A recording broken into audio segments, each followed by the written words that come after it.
செயல்பட்டு வருகிறது என்பது தாங்கள் அறிந்ததே. ஃபார் எக்ஸாம்பிள் ஏதாவது மன்ற பேர் சொல்லலாமா? என்ன மன்றம்? வானவில் மன்றத்தில் சயின்ஸ் வந்து நிறைய எக்ஸ்பிரிமெண்ட் பண்ணுறோம். அதை தாண்டி சிறா திரைப்படம் பண்ணுறோம். அப்படி பல்வேறு மன்றங்கள் செயல்பட்டு வருகின்றனர். அதில் ரொம்ப ஒரு முக்கியமான மன்றம் எதுன்னு கேட்டீங்கன்னா போதை எதிர்ப்பு மன்றம், ஆன்டி ட்ரக் கிளப் என்று சொல்கிறார்கள். இது மாணவர்களிடையே இன்னைக்கு நடைபெறக்கூடிய பல்வேறு சமூக சிக்கல்களுக்கு காரணம் வந்து மாணவர்கள் தான். இந்த இளைஞர்கள் தான் முறையாக கல்வி கற்காமல் தங்களுடைய வாழ்க்கையை சீரழித்துக் கொள்கிறார்கள். அதற்கு முக்கியமான காரணம் போதை. அந்த போதைங்கிற வார்த்தை எல்லாருக்கும் தெரிஞ்ச வார்த்தை தான். போதை தரக்கூடிய பொருட்கள் என்னன்னு உங்களுக்கு ஓரளவுக்கு தெரிஞ்சிருக்கும். போதைக்கும் ஹேபிட்டுக்கும் ரொம்ப வித்தியாசம் இருக்கு. ஹேபிட்னா என்ன, போதை என்றால் என்ன? இந்த ஹேபிட் என்னவாக மாறலாம், போதையாக மாறலாம். டெய்லி ஃபார் எக்ஸாம்பிள் நான் டெய்லி வந்து டீ குடிக்கிறேன், இது ஹேபிட், பழக்கம். ஏன் இது பழக்கம் சொல்லணும்னா நான் டெய்லி குடிக்கிறேன், ஒரு நாளைக்கு 2 வாட்டி குடிக்கிறேன், 3 வாட்டி குடிக்கிறேன்னா அது ஹேபிட், பழக்கம். இந்த பழக்கத்தை நான் மாற்ற முடியும் என்றால் இது பழக்கம் தான். இந்த பழக்கத்தை நான் மாற்ற முடியாது, அதை செய்யாம என்னால் இருக்க முடியாதுன்னு சொன்னால் அது என்னது? அடிமை, அடிக்ட் என்று சொல்கிறார்கள். அது டீ குடிக்கிறதா இருந்தாலும் அந்த பழக்கத்தை என்னால் விட்டுவிட முடியவில்லை. ஒரு நேரம் டீ குடிக்கலன்னா எனக்கு தலைவலி வருது சார், இல்லை மயக்கமாக வருது சார், ஒரு நடுக்கமாக வருது சார்னா அதுவும் போதை. அப்போ நல்லா பண்ணிச்சு பாருங்களேன். இப்போ கையில் செல்ஃபோன் இருக்கு, பயன்படுத்துறீங்க. வீட்டுக்கு போனோடனே அப்பா அம்மா வந்தோடனே ஃபோனை வாங்கிறீங்களா? நிறைய பேர் சொல்றாங்க. வந்தா நைட்டு போறைகளை கூட ஒளிச்சு வச்சு இந்த போனை பார்க்கறத சொல்றாங்க. போன் பயன்படுத்தினால் பழக்கம், போன் டெய்லி பயன்படுத்துவது என்பது பழக்கம். அந்த போனை பயன்படுத்தாமல் இருக்க முடியாது என்றால் அதுவும் என்னதான்? அதுக்கு என்ன சார்? இல்ல அதுக்கு என்ன பேரு? அதுவும் போதைதான். நல்லா கவனி. இந்த ஆல்கஹால் குடிப்பது, பீடி குடிப்பது, சிகரெட் குடிப்பது மட்டுமல்ல போதை. நல்லா புரிஞ்சுக்கணும். ஆல்கஹால் குடிப்பது, பீடி குடிப்பது, சிகரெட் குடிப்பது மட்டும்தான் நான் போதை என்று நினைக்கிறோம். ஒரு செயலை செய்துவிட்டு அந்த செயலை செய்யாமல் உன்னால் இருக்க முடியாது என்றால் அதுவும் போதை. இதுதான் புதிய விளக்கம். நல்லா கவனிய. இதுதான் நம்ம நோட் த பாயிண்ட். அப்போ செல்போன் பயன்படுத்துகிறோம், அந்த செல்போனை பயன்படுத்தாமல் என்னால் இருக்க முடியவில்லை என்றால் அதுவும் என்னதான்? போதை தான். இன்னைக்கு போதை பொருட்கள் நிறைய இருக்கு. ஆல்கஹால் இருக்கு, நமக்கு தெரிஞ்சது ஆல்கஹால். இதை தாண்டி பீடி, வேற என்ன சொல்லுங்க? பன்னு பிரச்சனை என்னது? சிகரெட். என்னது? சிகரெட். இதை தாண்டி பிரவுன் சுகர். என்ன சுகர்? பிரவுன் சுகர் இருக்கு, மோர்பின் இருக்கு, கொக்கைன் இருக்கு. இதை தாண்டி சில விஷயங்கள் சொல்றாங்க. என்ன விஷயங்கள் கேட்டீங்கன்னா, ஃபார் எக்ஸாம்பிள் இந்த பெட்ரோல் வாடை இருக்கா இல்லையா? இந்த பெட்ரோல் வாடை பரவலுக்கு பிடிச்சிருக்கோம். இந்த பெட்ரோல் வாடை பிடிக்கிறது தப்பு கிடையாது, அடிக்கடி பிடிக்க நினைப்பது தப்பு. பெட்ரோல் வாடை இல்லாம நான் இருக்க முடியாதுன்னு அது என்னது? போதை. வகுப்பறையில் பயன்படுத்தக்கூடிய ஒயிட்னர் இருக்கா இல்லையா? அந்த ஒயிட்னரும் என்ன கொடுக்குங்கிறாங்க? போதைப் பொருள். ஒயிட்னரை தொடர்ந்து ஸ்மெல் பண்றது, பெயிண்டை தொடர்ந்து ஸ்மெல் பண்றது, இது எல்லாமே இந்த கேட்டகரியில் வருது. What is intoxicating drinks, intoxicating ஐட்டம்ஸ்ல வருது.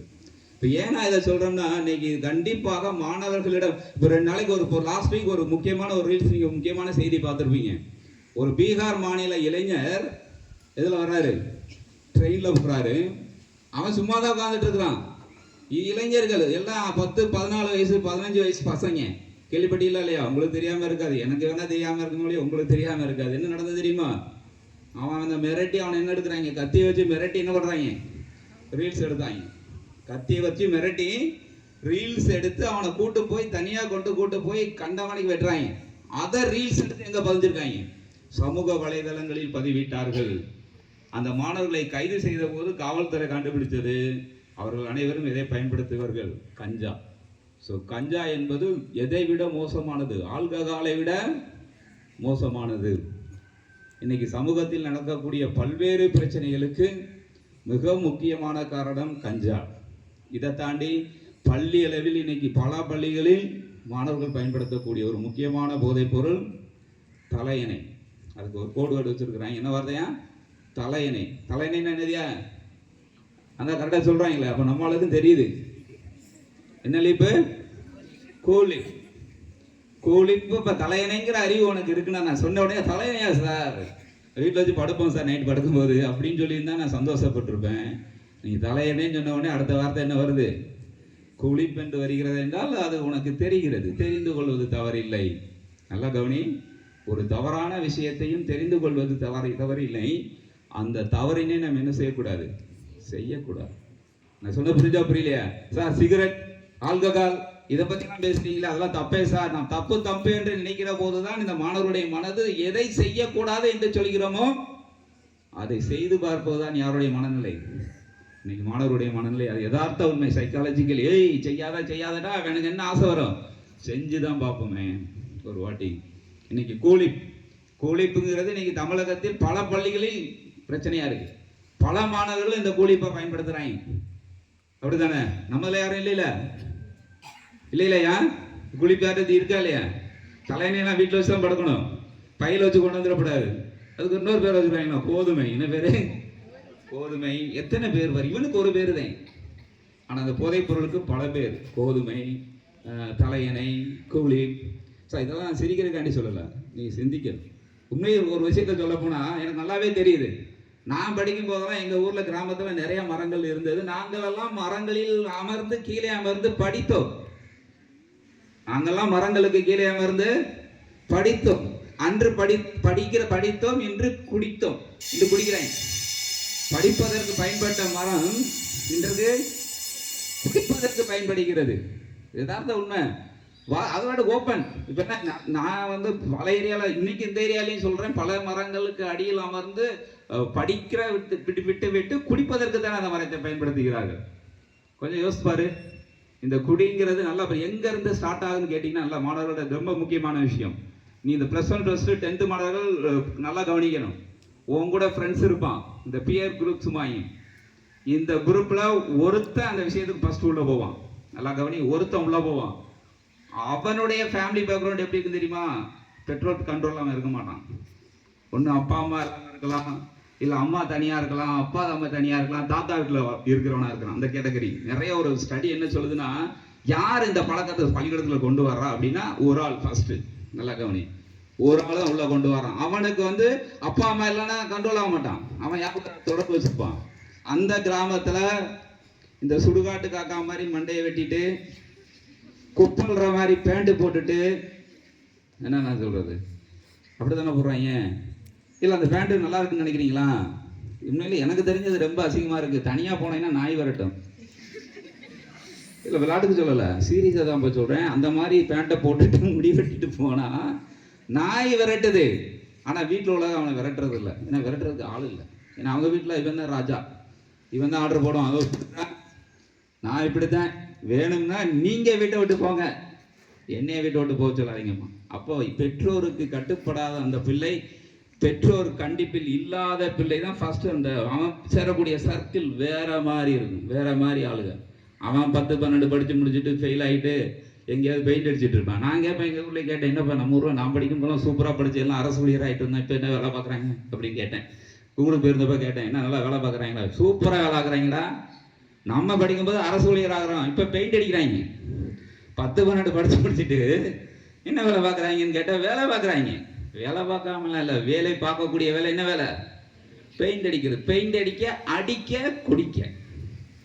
என்ன நடக்கு? காலையிலேருந்து சாயந்தரம் வரைக்கும் அடிக்க, சாயந்தரம் ஆன உடனே அந்த பணத்தை வச்சு குடிக்க.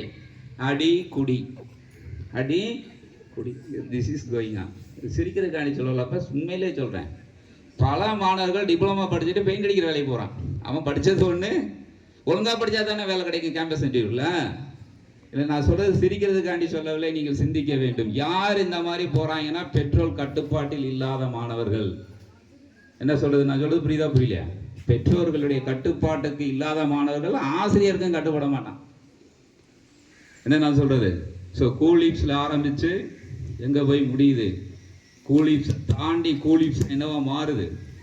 ஆல்கஹாலாக மாறுது, ஆல்கஹால் கஞ்சா மாறுது, கஞ்சா ட்ரக்காக மாறுது. இந்த ட்ரக்குங்கிறது ஊசி போடுறது, இன்ஜெக்ஷனா தெரியுங்களா? நம்ம வலி நிவாரணி இன்ஜெக்ஷனை டேப்லெட்டை கரைச்சி அந்த டேப்லெட்டை இன்ஜெக்ஷனில் கொண்டு வந்து அந்த இன்ஜெக்ஷனை போடுவான். ஒரு இன்ஜெக்ஷன் போடுறான், அடுத்து ஒரு இன்ஜெக்ஷன் என்னவா மாறும்? அது பத்தாது, 2 இன்ஜெக்ஷன் ஆகும். 2 நாள் ஆகும். 4 இன்ஜெக்ஷன் உள்ளே போயிட்டு அவன் எத்தனை இன்ஜெக்ஷனாலும் போடுவான். ஏன்னா அந்த அளவுக்கு என்ன ஆயிரும், அவன் போதை பழக்கத்திற்கு உள்ளாகிறான். ஸோ அன்பு மாணவர்களுக்கு நான் சொல்லக்கூடிய விஷயம், நம்ம சாதாரணமாக நினைப்போம். அவன் சொல்லுவான் ஒரே ஒரு வார்த்தை, அவன் ஃபஸ்ட்டு உள்ளே வரான் பார்த்தியா ஒரு குரூப்பில். இன்றைக்கி நீங்கள் வந்து ஒரு ஸ்பெஷாலிட்டியை நீங்கள் நோட் பண்ணிக்கலாம். நீ ஜென்ரலாக இந்த மது அருந்தவர்களுடைய ஒரு பழக்கம் என்னன்னு கேட்டிங்கன்னா, தனியாக உட்காந்து யாரும் மது அருந்த மாத்திரம் ரேராக தான் தனியாக உட்காந்து சாக்கு அடிப்பாங்க. அதில் எங்கே இருக்குன்னு மது அருந்தவர்கள் குறைஞ்சபட்சம் 2-3 பேர் சேருவான். இதுதான் அந்த ஃபஸ்ட்டு ஒரு ஆள் வரானா இங்கேருந்து பழக்கப்படுத்திட்டு பள்ளிக்கூடத்தில் வந்துடுவான். அவன் வேண்ட சொல்லுவான், டேய் சும்மா வச்சு பாடுறா, எதை தலையணைய வச்சு பாடுறா, நல்லா தூக்கம் வரும்னு சொல்லுவான். நீ தலையணையை வச்சு பழகினா அப்படிதான். இதெல்லாம் நீ பண்ணலாம், என்ன இந்த வயசில் பண்ணாமல் எந்த வயசில் பண்ணுறது, வச்சு பாடுறா கெத்து அப்படிமா. கெத்து காமிக்கிறாலாம் கடைசியில் என்ன செய்வான், செத்து தான் போகணும். கெத்து என்று நினைத்தால் நீ என்னதான் ஆக போகிற, செத்து தான் போக போகிற. நீ ஜாகிறது மட்டும் பிரச்சனை, 4 பேரை சாக அடிச்சிருவான்ப்பா. நல்லா கவனி, இதுதான் நடக்குது. வாயிடா அதெல்லாம் ஒன்றும் ப்ராப்ளம் இல்லடா, என்னடா இதெல்லாம் யோசிச்சுட்டு இருக்கியே, இப்படி தான் பேசுவான். நீ அவன் பேச்சுக்கு இடம் கொடுத்தேன்னா அவன் மட்டும் சுடுகாட்டுக்கு இடம் இல்லை, யாருக்கு இடம் உண்டு, கூட போகிறவனுக்கு சேர்ந்து போகிறவனுக்கு என்ன உண்டு, சுடுகாட்டில் குழி தான் தோண்டணும். உதாரணத்துக்கு சொல்கிறேன், எங்கேருந்து அந்த டீம் வர்றான்னு பார்த்தீங்கன்னா, பெற்றோர் கட்டுப்பாட்டில் இல்லாத அந்த மாணவன் அவன் உள்ளே வர்றான், அவன் கூலி இப்போ உள்ளே கொண்டு வரான். 4 பேர்கிட்ட சொல்லுவான், டேய் இதை பயன்படுத்துகிறாமா. நீ வந்து நல்லா யோசிக்கணும், நம்மளுடைய வாழ்க்கை எதை நோக்கி நாம் பயணிக்க வேண்டும் என்பதை நீ தான் தீர்மானிக்கணும். அடுத்தவன் உன்னை தீர்மானிக்கக்கூடாது இல்லையா. அவன் சொன்னால் நான் செஞ்சேன் சார். இன்னைக்கு சமூகத்தில் நடக்கக்கூடிய பல பிரச்சனைகளுக்கு காரணம் மது போதை தான். நேற்று கூட ஒரு இன்ஸ்ட்ரக்டர் பேசும்போது எங்கே சொன்னாங்க, விழுப்புரம் மாவட்டத்தில் ஒரு கணவன் மனைவியை கொன்று விடுகிறார். 2 பேருக்கு சண்டை வருது. சண்டை வந்தோடனே அம்மா சொல்லியிருக்கு, என்ன நீ என்னை கொன்றுவியா பார்ப்போம் அப்படின்னு சொல்லிச்சான். இவர் உடனே கொண்டுட்டார், கத்தியில எடுத்து வச்சிட்டார். அந்த கொன்ற மறு நிமிடம் தான் நான் கத்தி எடுத்து குத்தி என்னுடைய மனைவி இறந்த பின்பு தான் ஐயோ கொண்டுட்டமேன்னு எனக்கு அப்போ போதை இறங்கிருச்சுன்னு சொன்னான். அதுவரை போதையில் இருந்த அவருக்கு மனைவி குத்துனதுக்கு அப்புறம் இறந்ததுக்கு அப்புறம் தான் டக்குன்னு போதை தெரிஞ்சிச்சான். இன்னைக்கு ஜெயிலில் கம்மி பண்ணிட்டு இருக்கிறார். இது எதுக்கு சொல்கிறேன் என்றால், இன்னைக்கு நடக்கக்கூடிய பல சமூக கொடுமைகளுக்கு, பாலியல் துன்புறுத்தலுக்கு முக்கியமான காரணம் போதை தான். போதையில் தான் செய்வான். அது இந்த கஞ்சா அடித்தவனுக்கு என்ன செய்கிறோம் என்று அவனுக்கே தெரியாது. அந்த அளவுக்கு அன்கான்சியஸ்னஸ், கண்ணெல்லாம் சிவந்துருங்கிறாங்க.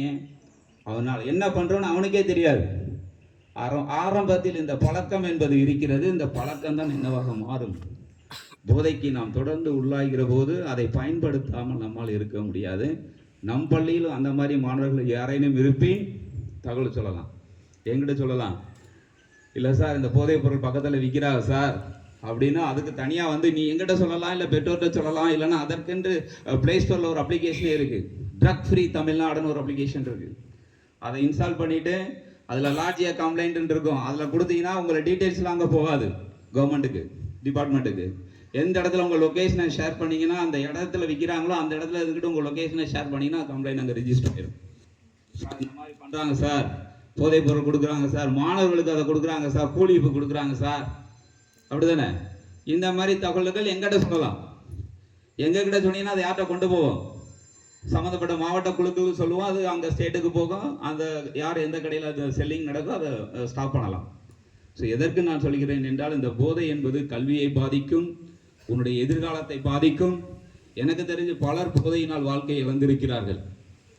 என்னுடைய நெருங்கிய உறவினர் கூட ஒருவர் நல்லா படித்த அட்வொகேட், சூப்பராக படிப்பார், டிஎன்பிசி தேர்வுக்கெல்லாம் சூப்பராக படித்து கல்லூரி அளவில் முதலிடம் பிடித்தவர். கூடா நட்பு கேடாய் முடியும் என்றால் அட்வொகேட் படித்தார். அட்வொகேட் படித்தோடனே காலையில் வந்தோடனே சாயந்தரம் ஒரு டீம் இருப்பாங்க. போனவுடனே சரக்கடிக்க ஈவினிங் நேரத்தில் மது இருந்தேன். அப்புறம் மது இருந்து விட்டு அந்த போதையில் ஒரு வாக்குறுதியெல்லாம் கொடுத்தாங்க. ஒரு நாள் என்று சொன்னார் அந்த கதையை. இனிமே இந்த மதுவை நான் தொடமாட்டேன், இந்த கர்மத்தை தொடவே மாட்டேன் என்று சொல்லி போய் குழி தோண்டி புதைச்சிட்டேன். அந்த பாட்டில் கொண்டு போய் மிச்ச மீதிய குழி தோண்டி புதைச்சிட்டு கொஞ்ச நேரம் கழிச்சோடனே அந்த போதை தெளிஞ்சோடனே திரும்ப போய் அந்த பாட்டிலை தோண்டி எடுத்து குடிப்பார்கள். இதுதான் போதை. இந்த பழக்கத்திற்கு ஒருவன் அடிமையாகிவிட்டால் நிச்சயமாக அவனுடைய வாழ்க்கையை நான் காப்பாற்ற முடியாது. ஸோ இது பழக்கமாக இருக்கிற வரை மாற்றிவிடலாம். அது நீ அடிக்ட் என்றால், நான் தெளிவாக சொன்னேன், ஒரு பழக்கத்தை உன்னால் கட்டுப்படுத்த முடியும், அந்த பழக்கத்தை விட்டுவிட முடியும் என்றால் அது பழக்கம். அந்த பழக்கத்தை என்னால் விட்டொழிக்க முடியாது என்றால் அது யாருக்கு அடிமை? நீ அந்த போதை பழக்கத்திற்கு அடிமை. நான் டீ குடிக்கிறேன், டீ குடிக்கிறதுனால நாளைக்கு டீ குடிக்காமல் என்னால் இருக்க முடியும் என்றால் பழக்கம். டீ குடிக்கவில்லை என்றால் கைகால் ஆடும், மது அருந்தவில்லை என்றால் கைகால் ஆடும், கூலிப்ஸ் போடவில்லை என்றால் கைகால் உதறும், நான் அன்ஈஸியாக இருப்பேன். அப்படி என்றால் நீ அடிமையாக மாறிக்கொண்டிருக்கிறாய் என்று அர்த்தம்.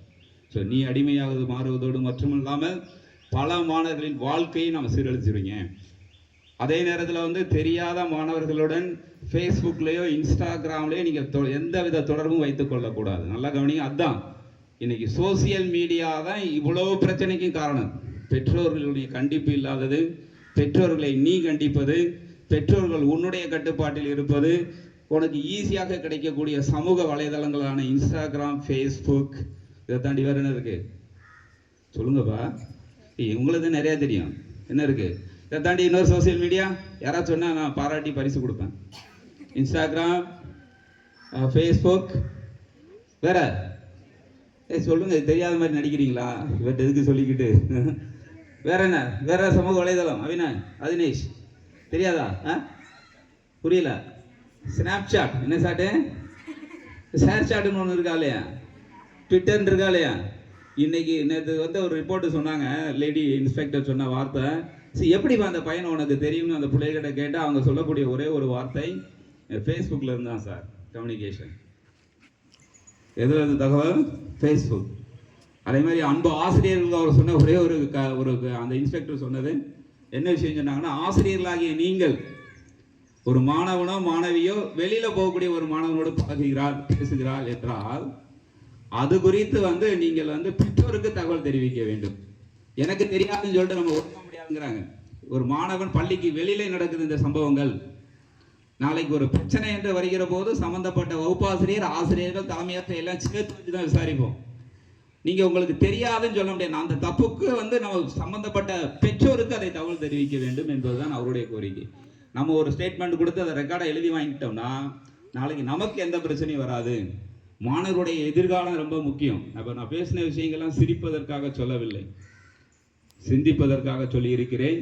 இந்த போதை பழக்கம் என்பது இன்னைக்கு பள்ளி அளவில் தான் ஆரம்பிக்கிறது. பல இடங்களில் இந்த பள்ளியில் ஆரம்பித்து எங்கே முடிகிறது? கல்லறையில் முடிகிறது. போதை பழக்கத்திற்கு நம்ம ஸ்கூல்லையும் அந்த மாதிரி ஏதாவது மாணவர்கள் கூலிங்ஸ் போகிறான் சார், இதில் யார் சார் அந்த கிளப்பில் மெம்பராக இருக்குன்னு கேட்டிங்கன்னா ஜிஆர்சியில் இருக்கிறவங்க இருக்கலாம். இதை தாண்டி ஜூனியர் ரெட் கிராஸ் இருக்குது, வேறு என்ன அமைப்பு இருக்கிற மாட்டேன், ஜேஆர்சி, ஸ்கவுட், இந்த மாணவர்கள் வாலண்டியர்ஸ் தான் இங்கே வரலாம். இதை தாண்டி எனக்கு இந்த போதை பழக்கத்தில் இருக்கக்கூடிய மாணவர்களை மீட்டெடுக்கக்கூடிய கடமை உணர்வு எனக்கு இருக்குது சார் அப்படி நீ ஃபீல் பண்ணி அந்த மெம்பர் ஆகிக்கலாம்.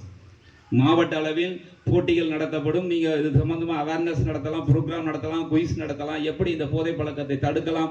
ரீசெண்டாக கூட ஒரு ஸ்லோகன் கூட எழுதுகிற போட்டி வச்சோம், ஞாபகம் இருக்கு. அந்த பையன் இல்லை, what is his name, 8th B இருந்தான். ஃபர்ஸ்ட் நேம் அனிதாவா, வாட் இஸ் தர் நேம், பேர் என்ன இருப்பா? அந்த பையன் நல்ல ஒரு அருமையான ஸ்லோகன் எழுதியிருந்தான் அந்த போதைப் பொருள் சம்பந்தமாக, ரொம்ப அட்ராக்டிவாக இருந்தது. அமுதன் தான் எழுதியிருந்தான் அந்த அழகான ஸ்லோகன் போதை சம்பந்தமாக. ஸோ பழக்கம் என்பதை நீங்கள் விட்டுவிட்டால், பழக்கத்தில் இருந்தால் நம்ம ஈஸியாக கட்டுப்படுத்திடலாம் அந்த போதையை. ஸோ அன்பு மாணவர்களுக்கு அன்பான வேண்டுகோள் என்னவென்றால், நீங்கள் இது சம்மந்தமாக புகார் அளிப்பதற்கு உங்களுக்கு ஸ்ட்ரெஸ் இருக்குது, எனக்கு இந்த பழக்கத்தை என்னை விட்டு விட முடியல, எங்கள் வீட்டில் சொன்னாலும் எனக்கு பயமாக இருக்குது, சார்ட்ட சொல்ல உங்கள்கிட்ட சொல்கிறதுக்கும் பயமாக இருக்குன்னா 104 நம்பருக்கு நீங்கள் 146 அந்த நம்பருக்கு டயல் பண்ணாலும் 1446 அப்படிங்கிற நம்பருக்கு நீங்கள் டயல் பண்ணிங்கன்னா அவங்க கவுன்சிலிங் கொடுப்பாங்க, கைடன்ஸ் அண்ட் கவுன்சிலிங். அதாவது உனக்கு என்ன பிரச்சனை இருக்குது, இந்த பழக்கத்தை என்னால் விட முடியல, வெளியில் சொல்கிறதுக்கு எனக்கு பயமாக இருக்குது, ஆசிரியர்கிட்ட சொல்கிறதுக்கு பயமாக இருக்குது, நீங்கள் எதுக்கும் பயப்பட வேணாம். நீங்கள் உங்களுக்கு எந்த பிரச்சனையாக இருந்தாலும் சரி, அதை ஃபோன் நோண்டுறதையும் சேர்த்து தான் சொல்லியிருக்கேன் நான். ஃபோன் நோண்டுவது பழக்கம், ஃபோன் நோண்டாமல் இருக்க முடியாதது. கரெக்டாக சொல்லுங்க, சரி சத்தமாக சொல்லு. எஸ், ஃபோன் நோண்டாமல் இருக்க முடியாததான் போதை. டீ குடிப்பது பழக்கம், டீ குடிக்காமல் இருக்க முடியாது என்பது போதை. ஸோ எந்த பழக்கத்தை உன்னால் மாற்ற முடிகிறதோ அது பழக்கம், மாற்ற முடியாது என்றால் போதை. இது சம்பந்தம் வேறு ஏதாவது டவுட் இருக்கா? இதுவரை பேசியது